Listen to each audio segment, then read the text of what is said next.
Welcome to my channel point of classes. जैसे कि आप सभी को पता है कि हम आपके लिए कोई ना कोई मैटर लाते रहते हैं। तो आज आपके लिए राजस्थानी चित्रकला व लोक कलाएं टॉपिक लाए हैं। क्लास 11th का चैप्टर रहेगा 5वां और कंप्लीट देखने वाले हैं। आज जो भी इम्पोर्टेंट फैक्ट्स रहेंगे उन्हीं पर डिस्कस करेंगे हम। तो सबसे पहले चित्रकला की शुरुआत कहाँ से मानी जाती है, वो चीज़ें हैं। चित्रकला के अंदर कौन कौन सी चीज़ों के ऊपर चित्र बनाए जाते हैं, वो चीज़ें इसके बीच में बताई गई हैं। अब चलते हैं राजस्थान में आलनिया, दर्रा, कोटा, बेराठ, जयपुर, दर भरतपुर नामक स्थानों से शिलाश्रय गुफाओं में आदि मानव द्वारा बनाए गए रेखांकन प्रदेश की प्रारंभिक चित्रण परंपरा को दर्शाते हैं। इसके अलावा कुछ व्यक्तियों ने अलग अलग तरीके से बताया कि कब यहाँ से चित्रित शिलाश्रय मतलब कि चट्टानों के ऊपर चित्र बने हुए मिले हैं, वो कब कब मिले हैं वो बताए गए हैं। सबसे पहले जो मिले हैं वो है श्रावक प्रतिक्रमण सूत्र चूर्णी, इसके अलावा 10 विकालिका सूत्र चूर्णी और ओग नियुक्ति वर्ती। ये जो चित्र हैं ये जैसलमेर के भंडार से मिले हैं। इसके अलावा चित्रकला का जन्म 1500 ईस्वी के आसपास से माना जाता है। राजस्थानी चित्रकला की जन्मभूमि मेवाड़ से मानी जाती है और ये जैन शैली, गुजरात और अपभ्रंश शैली का प्रभाव देखा जाता है, किंतु बाद में क्या है ये मुगलों से प्रभावित हुई है। राजस्थान में माना गया है कि 1916 के अंदर सबसे पहले वैज्ञानिक विभाजन अनंत कुमार स्वामी ने किया। उसके बाद में कुमार स्वामी, ओसी गांगुली और हेवल ने इसे राजपूत चित्रकला कहा है। इसके बाद में राय कृष्ण दास ने इन मतों का खंडन कर राजस्थानी चित्रकला नाम दिया। मतलब कि इसका नाम परिवर्तित होता रहा है जैसे जैसे अन्य अन्य व्यक्ति आते रहे हैं। उसके बाद में चित्रकला की विशेषताएं क्या हैं, इसके अंदर क्या होता है कि लोगों का जीवन जो उस टाइम का रहा है उसको शो किया जाता है, वहाँ का वातावरण कैसा रहा है उसको शो किया जाता है, किस तरह के रंगों का यूज़ किया जाता था, कैसी उनकी भावनाएं थी लोगों की। उसके अलावा चित्रकला के अंदर जो मंदिर, महल, हवेलियाँ देखी जाती हैं उनका भी यहाँ पे आपको चित्रकला के अंदर वर्णन देखने को मिलता है। उसके बाद में यहाँ पे ऋतुओं का श्रृंगारिक वर्णन करने को मिलता है और मानव जीवन पे उसका क्या प्रभाव पड़ता है वो देखने को भी मिलता है।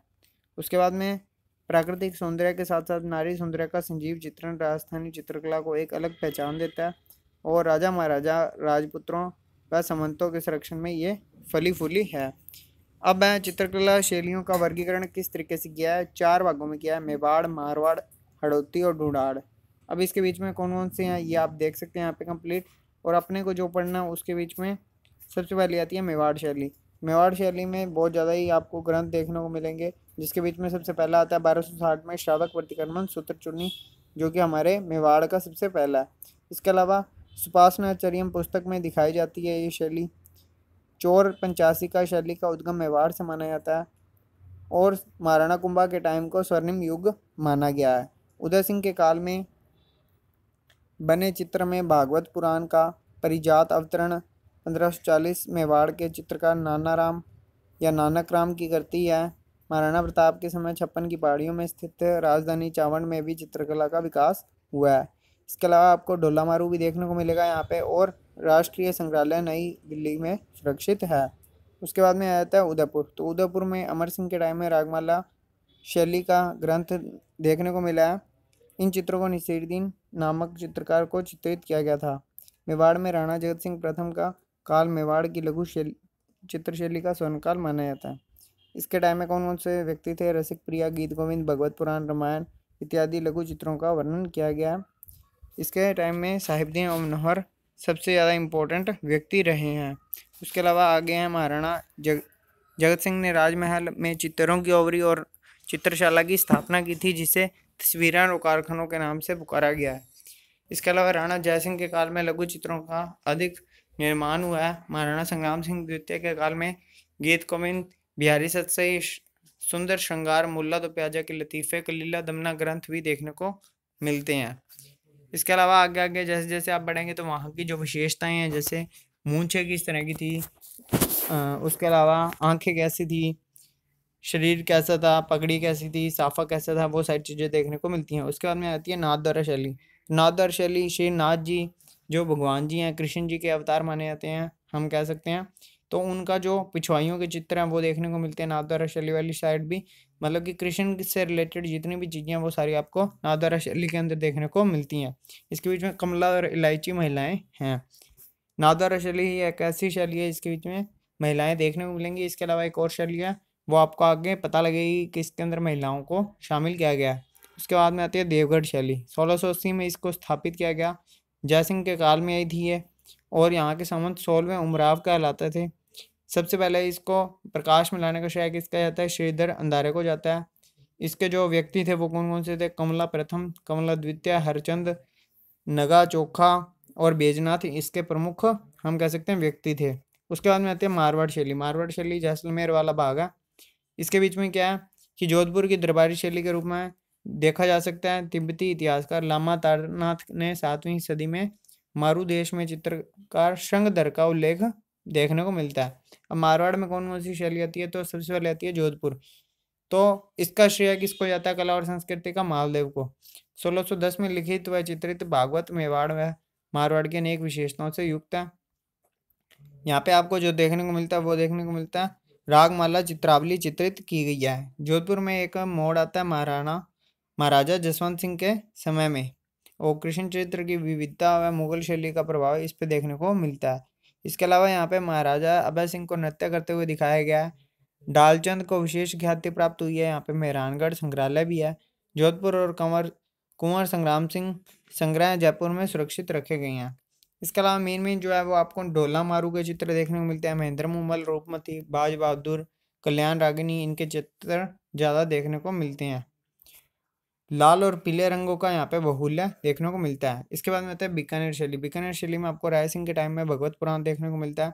यहाँ के जो उस्ताद हैं, उस्ताद कहलाते थे। बीकानेर के जो भी व्यक्ति थे, चित्रकार कहते हैं जिन्हें, वो उस्ताद कहलाते हैं। इसके बीच में अली राजा, हमीद रुकनुद्दीन, इन्हीं दोनों कलाकारों की कलाकृतियों से चित्रकारिता की बीकानेर शैली का उद्भव हुआ है। यहाँ पे मिथेरन कला भी बहुत ज़्यादा फेमस है, उस्ता कला भी बहुत ज़्यादा फेमस है, जो कि आपको देखने को मिलेगी ऊँटों के ऊपर।